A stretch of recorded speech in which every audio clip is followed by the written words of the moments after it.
understands everything you're going through. God understands that you need a right now breakthrough.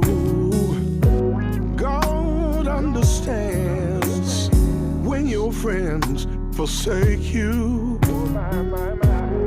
God understands when your family misunderstands you.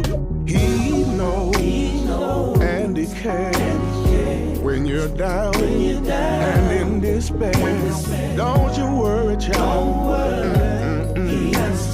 God understands. I tell you, he knows and he cares. Don't you worry, no. He answers prayers. He understands. God understands when you feel like giving up. God understands when you're sad 'cause you don't feel loved. God understands why you cry the very tears you cry. God understands sometimes you'd rather not live but die. Said he knows. Yes, he knows. And he cares when you're down and in despair. Don't you worry. Answer prayer.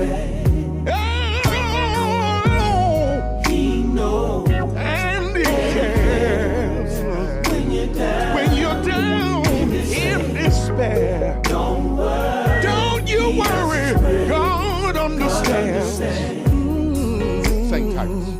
God understands all the pain you feel inside. Oh, God understands all the tears you try to hide. God understands the depression that brings you down. Oh, God understands the hurt that turns your smiles to frowns. 'Cause he knows. He knows. Say it again. Oh, he knows. I'm so glad he knows. How well he knows. God understands. He knows. He knows. Every tear you cry. Every pain that we share. He knows. Yeah, yeah. God understands. He knows. He knows. He knows. Yes, he does. He knows. Yeah, yeah. God understands. Yes, he knows. He knows. All your hurt and pain. He knows. Every tear you cry. Yeah. Well, great morning, great morning, great morning. I hope you are up and at 'em. I hope you are already experiencing the favor of God on your life. May this be an extraordinary day for you. I want to say to you that you have every reason to look forward to this day. For this is the day the Lord has made, and we're going to rejoice and absolutely be glad in it. Do me a favor, make sure you're hitting that share button, hit that share button. And you know how I say it, tag, text, tweet, yell, inbox, bring everybody that you can into this virtual experience. Good morning, New York. Good morning, Greenville, South Carolina. Good morning, those of you on Facebook, YouTube, wherever you are tuning in from. The Lord's blessings be upon you this day. Come on in, come on in, come on in. Share this with somebody you care about. Share this with somebody that means something to you, somebody you love, somebody you plan on doing life with. I believe it's going to be a very pivotal piece of ammunition for their life and for their faith. Don't forget, I love the heart, so you're not. Don't feel like you over harden. Just light it up. I love it. I love it. I love it. Thank you so much for tuning in on today. Now, I want to jump into something that's sort of just been in my heart, pondering the last couple of days. It deals with a conversation between Peter and Jesus in John 21, where we see a conversation that almost logically doesn't make sense, or you almost don't understand, at least on the surface, why Jesus is being so adamant or insistent when he's posing to Peter the question, do you love me? And of course, Peter's response immediately was, yes, Lord, I love you. And Jesus comes back again and says, Peter, do you love me? And Peter's like, of course I do. Absolutely.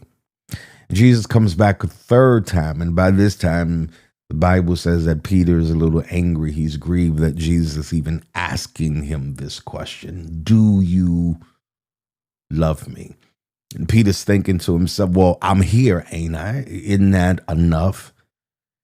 Because, ladies and gentlemen, I think we have to open by understanding that your presence does not necessarily mean that you love someone. In fact, you have to be present under the premise of love in order to get what you want from them. It's manipulation at its finest. So you cannot say, well, at least I'm here, that means I love you. No, because you have to be here in order to manipulate or to get from anybody what it is you want to have from them. So I want to talk about breaking the cycle of having to always question love. Because the reality of the matter is, have you ever had to question somebody's love? Let me open there. Let me make sure we're on the same page. Have you ever had to question somebody's love? Maybe because of their lack of response, their lack of reaction, their lack of recognition, or more importantly, or at least as importantly, their lack of reciprocity. Because you would be amazed at how comfortable people can become with you doing all the giving and them doing all the taking. You making all of the investment and sacrifice, and they feel no weight of responsibility to sustain or maintain the particular relationship. Have you wondered if someone actually cared for you as much as you do? Because here's the reality. Here's my disclaimer. You do not have to love me more than I love you, or care about me more than I care about you, but you do have to love me as much as I love you. You do have to care about me as much as I care about you. Otherwise, it creates this imbalance, which ultimately causes unhealthy relationship dynamics. And the truth of the matter is, the fact that you have to question it suggests that there is already some level of doubt present. And whenever doubt begins to creep in, you begin to deliberate. You begin to rethink the whole thing. You start replaying conversations. You start examining patterns. You start measuring effort. And you hope that they will make it unquestionably clear and evident before you finally conclude what you have been afraid to admit this whole time. Maybe they don't really love me, or they don't really love me at the level that I need them to in order for this to work. Because in the moment, whenever you are questioning love, love, the meaning of it, or somebody's motive behind it. You're not just simply asking about love, you're actually inquiring. It is a question of worth, it is a question of value. Ultimately, it's me wondering whether or not I still matter. And this is why this question carries so much weight, because whenever love has to be constantly guessed at, whenever you feel suspicious, and whenever you have to question love or guess about it, that can be an awfully unsettling moment, because nobody questions love that is evident or that is apparent. We question it, first of all, or primarily, when it is inconsistent, when the actions stop matching the proclaimed affection, right? Because, oh, I love you, I love you, I love you so much. But then all your actions are indicative of somebody sometimes that would be hating me. I used to, don't, if you got to treat me like this, don't love me. I don't want that kind of love. And whenever their confession does not align with their commitment, then, ladies and gentlemen, we have a problem on our hands. We have an issue that needs to be addressed, because if we are all honest, questioning love can be an exhausting experience. It drains you emotionally. Why? Because you spend a whole lot of your time trying to interpret silence. It's frustrating you mentally, because you're trying, hear this, you're trying to assign meaning to mixed signals. How many times in your life have you battled with the mixed signals of people? Do you want me or do you not? Do you like me or do you not? Do you love me or do you not? Do you just like me when you're in the mood for me, and then I'm disposable the rest of the time? And you spend a whole lot of your time trying to assign meaning to the mixed signals people bring. It's unnerving, because, hear this, love is absolutely supposed to feel safe, solid, and secure. It is never supposed to be speculative. Let me rewind that and give you that again.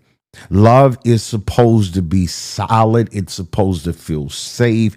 It's supposed to make you feel this overwhelming sense of security. It is not supposed to be a speculative matter where you're sitting around saying, I wonder if they love me. I wonder if they love me for me.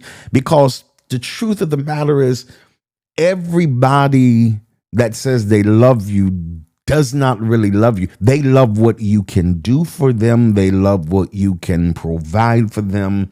They love the positions you can afford them because of your influence. But the truth of the matter is, nothing destabilizes any type of relationship more than uncertainty about devotion. Anytime you have to question somebody's love or their loyalty, now we have a bigger issue at hand, because everything has to be re-examined. Everything now has to be re-evaluated. The fact that I have to question it. There are some people who tell me they love me, and I instantly feel it. I feel safer. I feel more secure. It builds up something when they say they love you. You don't even have to question it. You know it. They have pure motives. They have great intentions toward you. They're not manipulative. They have no ulterior agenda, no hidden motive. They just love you. Have you ever just wanted somebody to love you, just to love you? No strings attached. You wasn't trying to get close to me to get what I got. You wasn't trying to figure out an angle that works to get me to open up and to divulge everything I have. And so generally we start questioning people's love for a few reasons. and these are very personal. So let me see how I can disseminate this. First of all, for me, a sign that I should be questioning your love. First of all, whenever there is a reduction in conversation, when there are reduced interactions or verbal exchanges, we don't talk like we used to. We used to talk every day. Now it's every now and again. We used to talk consistently, intentionally. Now our engagement seems to be only on an emergency basis. When I need you, I need you to show up. I need you. And you can tell the phone call opens up. I know we haven't talked in a while. Oh, you realize that, right? You're aware of. I know we haven't talked in a while, but I need you. And that is a earmark. That is a signature sign that I should be questioning this love, because I'm wondering, how are you okay going this long without hearing from me, or there being any interaction, any engagement? And why does all of our conversations have to end with you needing me or needing something from me? And you don't even ask what I need. Conversation has now become a need-based exchange. And anytime you enter into any relationship that's need-based or with needy people, it's going to disappoint you, and it's going to be disheartening, because you will live long enough to discover that as soon as people get their needs met, they generally get going. Or they stay around until you finally wake up, or you finally become depleted and have nothing else to give. You're no more willing to sacrifice for people who treat you as an inconvenience, and consequently, you eventually have to move on, because you used to have long, in-depth conversations. Now everything is just short, quick. How was your day? It's all right. There is no investment emotionally into creating the kind of environment or atmosphere to sustain healthy, productive, loving, memorable relationships. Because the truth of the matter is, ladies and gentlemen, intimacy begins to shrink very rapidly, void of conversation, void of the connection that only comes through healthy conversations that are not just there to take, but conversations that say to you, I see you. Conversations that have the signature sound that says, I value you. I'm interested in you. You matter more to me than I have the ability to articulate. My vocabulary fails me when I try to muster up the right words to accurately articulate to you the place you hold in my life, the space you make better in my life, the role that you play in my life. And so when conversations become reduced, your brain, actually your emotions and your spirit interpret it as relational withdrawal. And even though it may be unintentional, reduced conversation, watch this, can feel like reduced investment. Whenever the conversation begins to become very, very, very surface, void of in-depth engagement or interaction, it might be time to question that so-called love. So there is a reduction in conversation, but not only that, I start questioning people's love when I start getting delayed responses. Because some distance does not just show up in dramatic departures or this extraordinary exit. Some delay shows up in distance. When I used to get urgency from you, now I'm getting optional treatment from you. You used to have an urgency about responding to me. Now it's some hesitancy. Um, when I would drop everything on a dime to run to you, see about you, get to you, cover you, make sure you're good. Now, when I'm in similar situations, now you treat me as an inconvenience. Like, it's 2 o'clock in the morning. So what? I've gotten out of my bed at 2 in the morning to come to you, to rescue you, to bring you money, to help you out. There used to be this eagerness. Now I'm sensing postponement, where there used to be this quick reassurance about how you felt about me and how you cared about me. Now there is this prolonged, elongated silence, because delayed responses communicate, hear me very carefully, more than words could ever do. Because when engagement becomes reluctance, you got a bigger problem on your hand than you realize. And delay is absolutely going to create questions. Again, do I matter? How is it that I've shifted from being the priority to like a priority, probably somewhere on the list? How did I go from being on the top of the list to I'll get around to it? Well, if I'm somebody you got to get around to, you might as well stop coming around. You can't get around to me. I've got to be what matters. I've got to be the priority. I've got to be what you have this insatiable appetite and desire for. I require attentiveness, because hear this very carefully. Whenever people start delaying their responses to you, delay, sooner or later you will get it. Delay means devaluation. You may want to write that down. Delay means devaluation.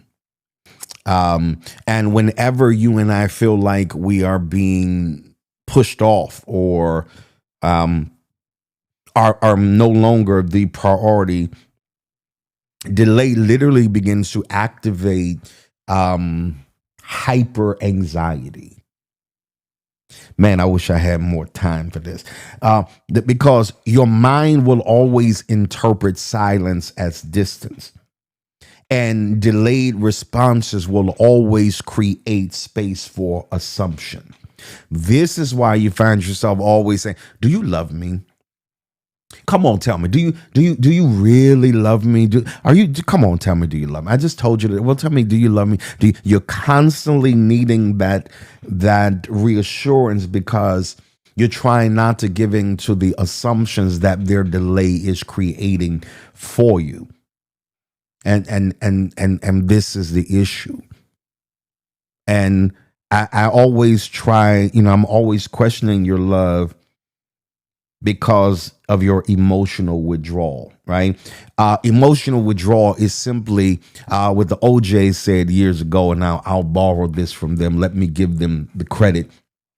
They said, your body's here with me, but your mind is way over there on the other side of time. Because an emotional withdrawal is when the body is present, but it's when the heart is absolutely guarded, shut off. It's when you have the wherewithal to still be polite, still be nice, but something is missing. When engagement becomes mechanical instead of meaningful. No dramatic exit, no explosive confrontation. Here's what you do. Let me put a definition to it. You've been subtly pulling back. What's wrong with you? I'm good. I'm pulling back. Because you can sit in the same room with somebody or individuals and still feel as if it's miles away. You can speak and still not connect. You can function and still not feel. Let me give that to you again. I ain't gonna charge you a dime for that. You can function and still not feel. And just because I function so well, you're under the assumption that you are maintaining this relationship or that you are being supportive in it, when the reality of the matter is that through life I've learned how to still function and not feel. It's a numbing sort of protective mechanism, and I don't have time to do, that's a whole nother lesson. That's actually therapeutic relational restoration kind of matter that I deal with in my private counseling time with people. But the reality of the matter is, you can be there and still gone. As a matter of fact, by the time you realize I'm gone, I've been gone a long time. That's just how in tune, how not in tune or in sync you have been. It's dysfunctional.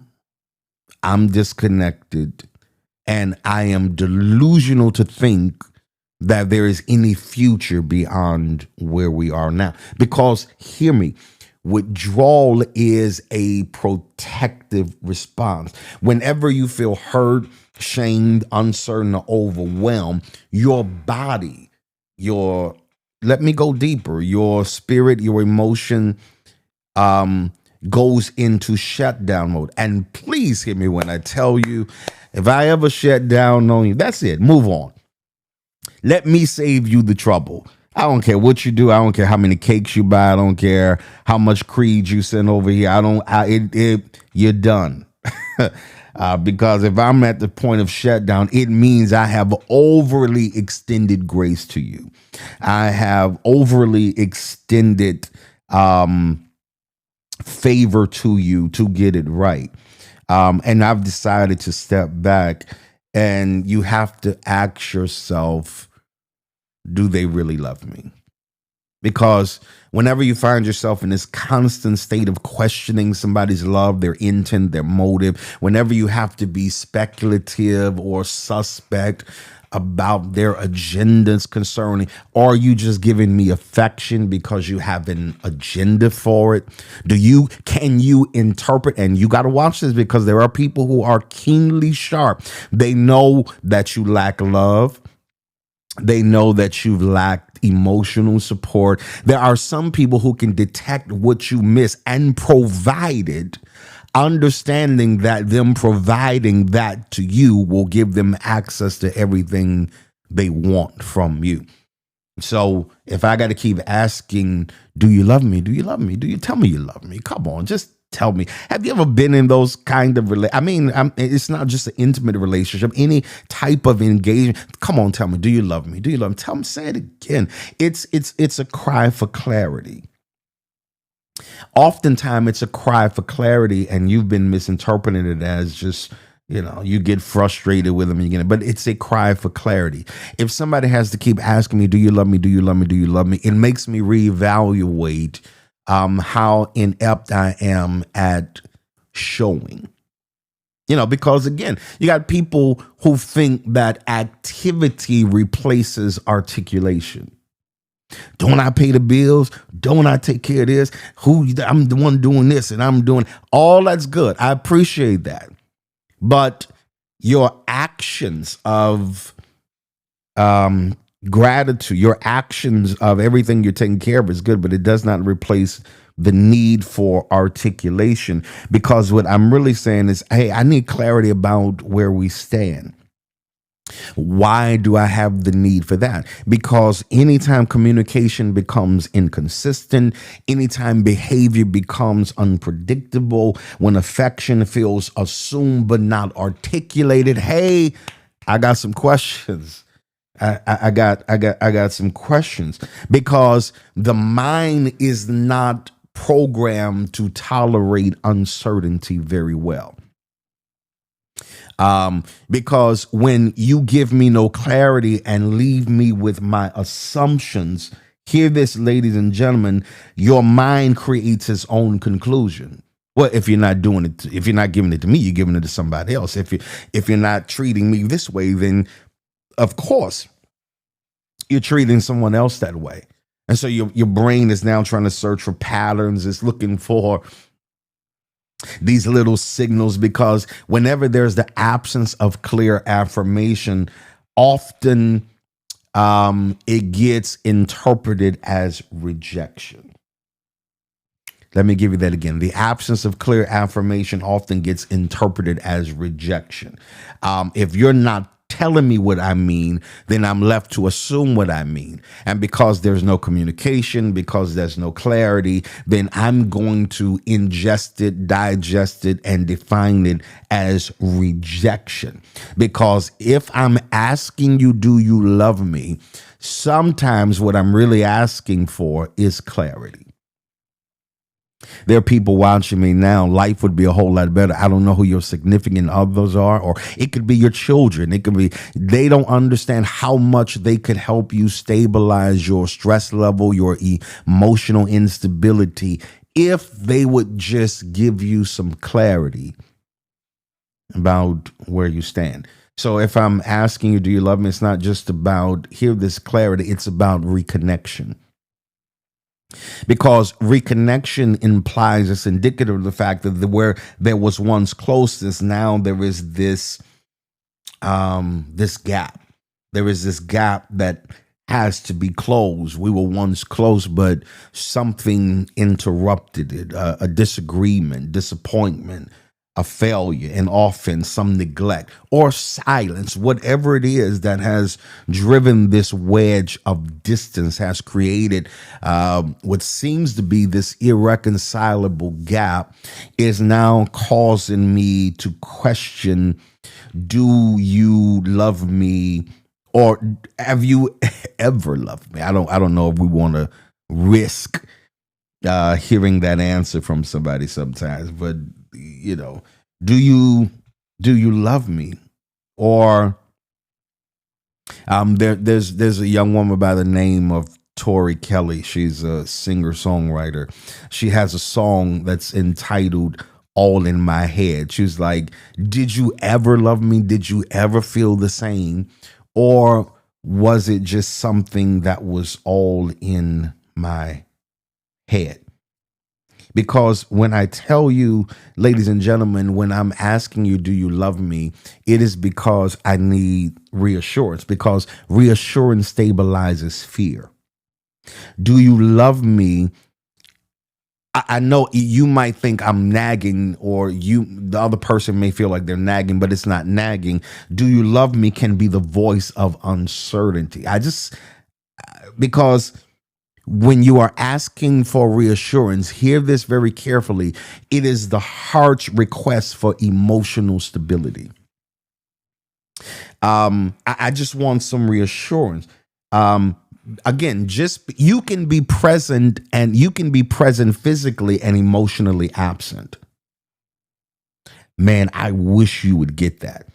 This would serve you well too, because there are people, even though you're questioning somebody's love for you, there might be somebody who's questioning your love for them. I had to tell you, I had to, I didn't want you to get so egotistical into thinking that you're the only one who's having a struggle questioning somebody's love. What if you're not doing so great of a job expressing your love to the people you say you love? Oh, we got quite a session on our hands today, don't we? What if somebody's like, he says he loves me, but I don't know. And so I need reassurance. I need reconnection. Again, that's the restoration of closeness. Our conversations have got shortened now. Our engagement has decreased. We're with each other, but it feels forced. It doesn't feel authentic. And really what I'm saying, if I'm reaching and saying, do you love me? On the core surface, some people are saying, hey, I miss us. I miss the us we were. I miss the us that we started out as. I feel the space growing. I try to ignore it, but it's at a point where I simply cannot ignore it. I can feel the space growing. And oftentimes when somebody's asking you, do you love them? Here's what they're throwing out at you. Come back emotionally. Do you love me? What I'm really saying, because I don't necessarily always know how to articulate it, so everything comes under the banner of the inquiry, do you love me? Here's what here's what I'm inviting you to do. Come back emotionally. You're here present, but I want you to come back emotionally. So when I'm inquiring about do you love me, number one, it's because of reassurance. Number two, it's because of reconnection. Number three, it's because of reconciliation. Reconciliation. Because I have a desire to repair what's been fractured. That in itself is very vulnerable. It's a very vulnerable and transparent position to put yourself in. Because if I'm asking you, do you love me? Because if I'm done, I'm done. I don't have anything else to say. There's no questions. I have no final remarks. But if I'm like, do you love me? Now, predicated on your answer, the sincerity of it, the authenticity of it, the legitimacy of it, and I feel it's coming from your heart, now I am ready to offer you and I the space to reconcile. And sometimes the question comes after conflict. One of the worst things, and I don't know why I'm getting this personal with y'all, but y'all family. If I just had an argument with you, if we just had a disagreement, if we just fell out, don't come ask me, you still love me? That is not the right time for that. I want to be this mad. I promise you, I want to be upset. I want to be perturbed. I want to be disgruntled with you, right? Because sometimes the question of love shows up after the moment of conflict or disappointment, or after words that wounded you, or after a stretch of silence that have somehow separated you. And so if I'm asking you, do you still love me after all of that? Here's one of the things I'm saying to you. I'm saying I do not want pride to win. I do not want this fracture to define us, because as quiet as is kept, ladies and gentlemen, the reality of the matter is we all choose. I don't know if y'all could handle this for this session. I may save that for another section. A session. Let me put it to you like this. Reconciliation is love choosing healing over your ego. Reconciliation is love choosing healing over ego. It's not pretending that nothing happened. It's choosing to rebuild despite what has happened. I think I'm gonna give myself a love offering today. Y'all hold on one second. Let me find my Cash App here. Okay. Reconciliation is love choosing healing over ego. Because the reality of the matter is, if you care about somebody, if you love somebody, the end goal, the objective is not to be right, it's to maintain the relationship. There are some fights worth fighting even if you lose, but there are some fights not worth fighting even if you win. Man, I'm giving y'all some of my private stash stuff today. So I'm throwing it out there. Do you love me? Because love is the basis for forward motion. We can't go any further until love, or the fact that I love you or you love me, is established without suspicion or question. And so once I recognize that, then now we can move to a place of reconciliation. But not only that, it's a question, it is a precursor to reaffirmation.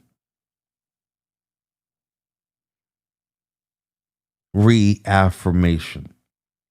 At its deeper level, somebody asking you, do you love me? Or they're asking me, do you love me? It's about value. right? Because if you only interpret love or could hear people talk about love and strictly limit it to an emotional category, you're going to miss it. When they're asking you, do you love me? What they're really asking is, am I still important? Or have I become so casual? Has it just become so relaxed and familiar that I'm just something to do? I'm not what you need to be impressing or trying or pushing harder for or creating better opportunities for us to engage or to get closer. It's asking, do I still hold significance in your life? Here's the question, Sandra King, that we've got to really deal with. Have I been replaced? Reaffirmation is my attempt to confirm that I still matter. Am I still important? Am I still significant? But I've got to be a realist, or tell me, have I been replaced? I might have to do a session on that tomorrow. Because love is not just an emotion, it's a position. You got to hear what I'm saying to you. Again, love is, I know, I just love you. I kiss you. I love you. I hug you. And it is emotional, but it's not just emotional. It's about positioning. Because whenever love is reaffirmed, identity stabilizes. When I know who I am to you and where I stand in your life, it stabilizes my identity. I no longer have to wonder. Because the worst thing in the world you ever want somebody who loves you to have to do is to wonder if you feel the same way. Is to wonder, do they feel the same way? Because I wake up thinking about them. I think about them throughout the day. And you got to have that reaffirmation. You have to get confirmation that I still matter. Here's my challenge to all of you today. Facebook, Instagram, YouTube, wherever you are watching me today. I've got all these cameras going, but hear me when I tell you, give somebody confirmation today that they still matter to you. Let me say it to you again. Give somebody confirmation that they still matter to you, that their value, they not only have value, but their value is ever increasing in your eyes. That they bring something to your life that was absolutely missing before they arrived. That they add something to you that makes you calm when you were distraught. They bring stability when everything looks distorted. You can't just say you love somebody. You gotta talk them through it sometimes. You gotta say, I know this has been wrong for a few weeks now, and I know we can't just ignore it or sit in silence. I love you, you love me, and if that is the fact, if that is the case, then at least we have the basis for reconciliation. I don't want pride to be the reason that I forfeit an amazing future with somebody like you, because it don't, at the end of it doesn't matter who's right, who's wrong. It just matters that we have an open line of communication, that we can talk through anything. We may have to stay up later than normal, but we're going to talk through this, because love doesn't let you assume. Love constantly informs you. It constantly reinforces its position in your life, because I want reconnection. I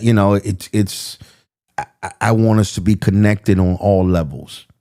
It's deeper than physicality. It's deeper than sexual intimacy. It's deeper. I want us to be connected mentally. There was a time I would say a sentence, you were able to finish this. That's how close we were. We were in sync.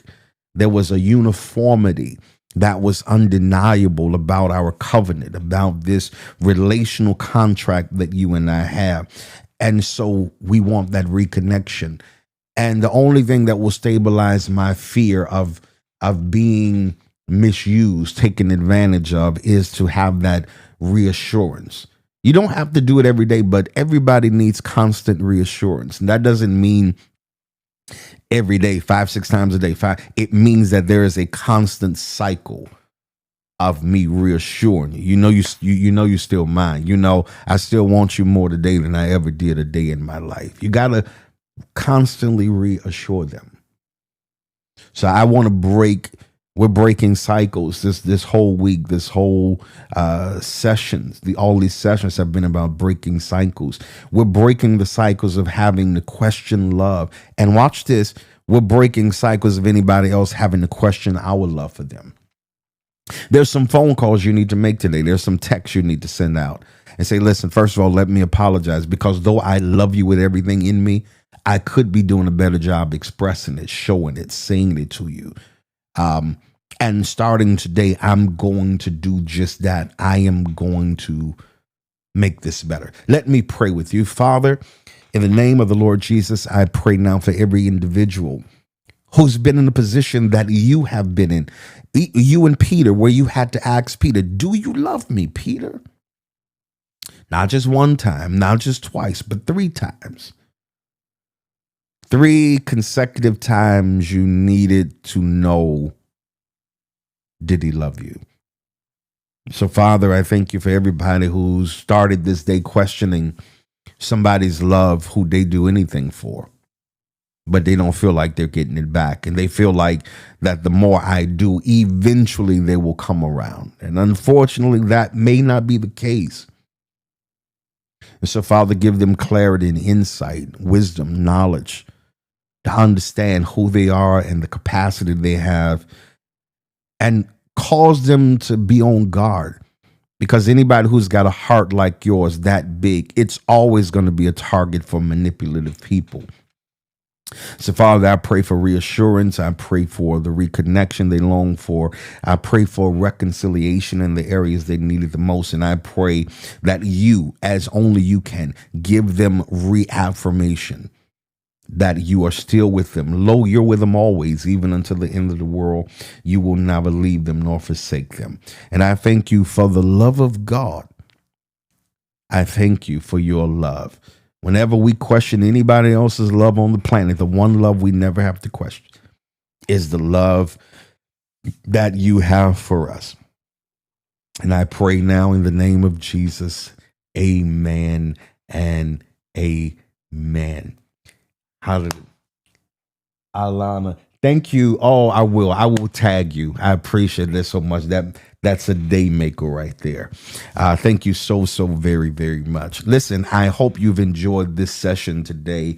I've been dealing with breaking cycles this entire stretch of sessions. But I want you to go back, re-listen, rehear, rehearse this so that it's in your spirit. Thank you, Dawn. Dawn, you're such a blessing. Thank you for this thought-provoking message. Always much love. I appreciate that so very, very, very much. All right. Those of you who are partners of us in this ministry, I want you to prepare your hearts and mind to sow and be a blessing to the kingdom of God. I say it all the time. You have to feed what feeds you. You're giving enough of your energy, time, resource, the things that you cannot glean anything from. But you need to make a disciplined practice in your life of feeding what feeds you.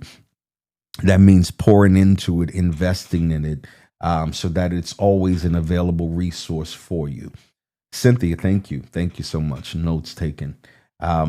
So all of you, Facebook, YouTube, Instagram, wherever you're watching from, the giving means are right there on the screen. I want you to find one that's the most convenient for you. And I want you to sow a seed in the kingdom of God. If you are giving, the giving means are right there on the screen for you. You should see them coming up right there at the top of your screen. If you are giving Cash App, you can do that. And God's just going to bless you in unusual ways.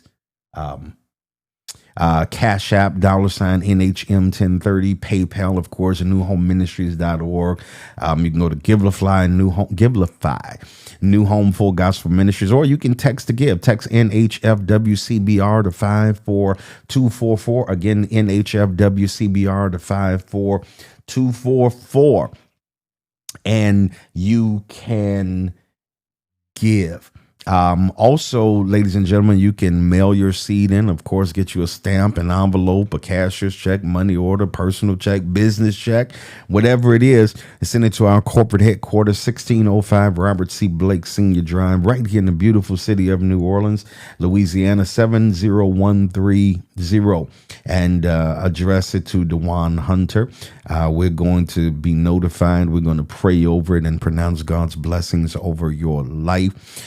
So I want you to give, and God's going to bless you in immeasurable ways. Amen and amen. Listen, don't forget, it's not too early to start making your weekend worship plans. Listen, we are wrapping up this Mardi Gras stretch. So Wednesday night, we will be back in full force in our midweek in-person Bible study. Wednesday at 6:45. Of course, we did not have it last week, but this week we will be full-fledged back into the house of God. 6:45, intercessory prayer starts at 6:15. And you need to be in the house of the Lord. It's going to bless you in immeasurable ways. That'll be Uptown, 1616 Robert C. Blake Senior Drive. Again, at 6:45 on this Wednesday. This Saturday, I want you to make plans now. All roads are leading to our mother church, our Uptown campus, for our ministry-wide leadership summit that starts this Saturday at 10 a.m. If you are new home to the bone, you're supposed to be with us this Saturday. I'm talking about all locations, every single one of you. The information has gone out, emails, text messages. You've seen them on your screen in your location. So I want you to join us this Saturday at 10 a.m.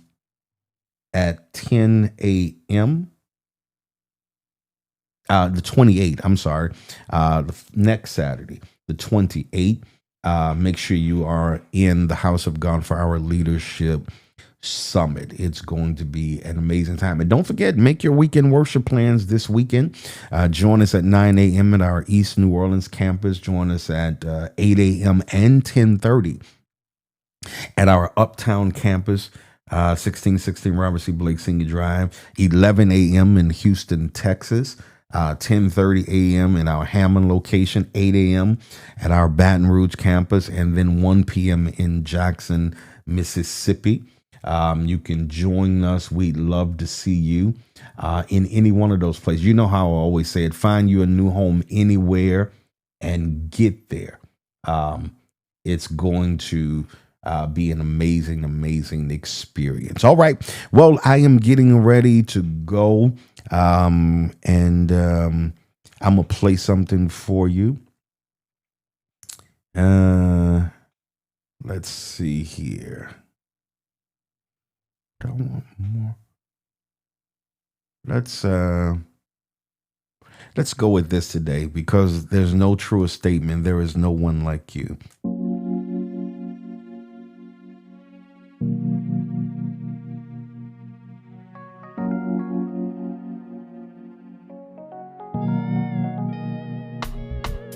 Like a bridge over troubled waters, you made a way. Like a superhero when trouble started, you saved the day. Like a friend when I'm in need, you're always there for me.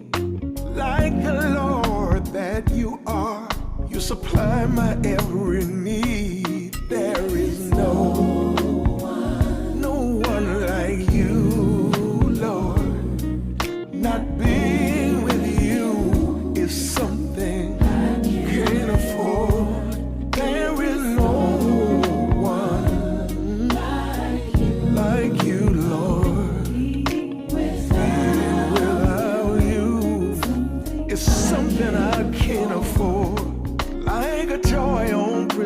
morning. You bring me joy like a pen in the hand of a writer. You inspire like a candle in darkness. You light my way like the sun in the sky. You brighten my day. There is no one like you, Lord.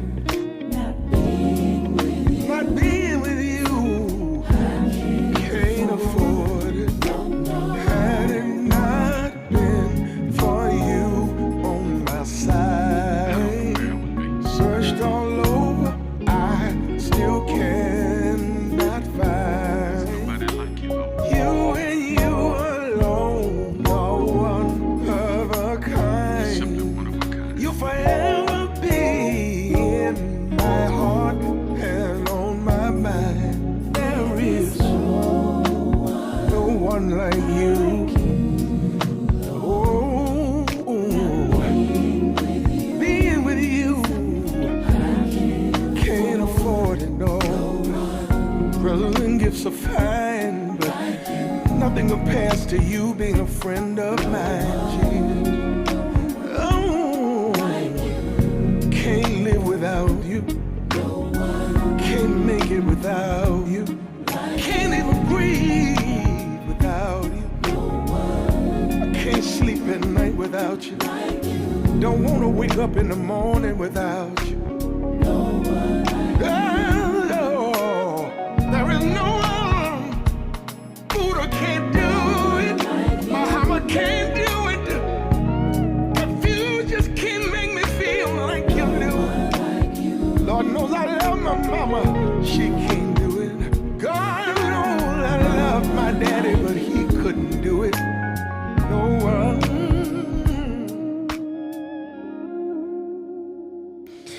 That was No One Like You by the one and only Bishop Samuel Blakes. Be Nice. The name of the song is No One Like You. That's one of my favorite records. I can rock that all day. Matter of fact, I'm gonna play it once I get off here again because he just killed that.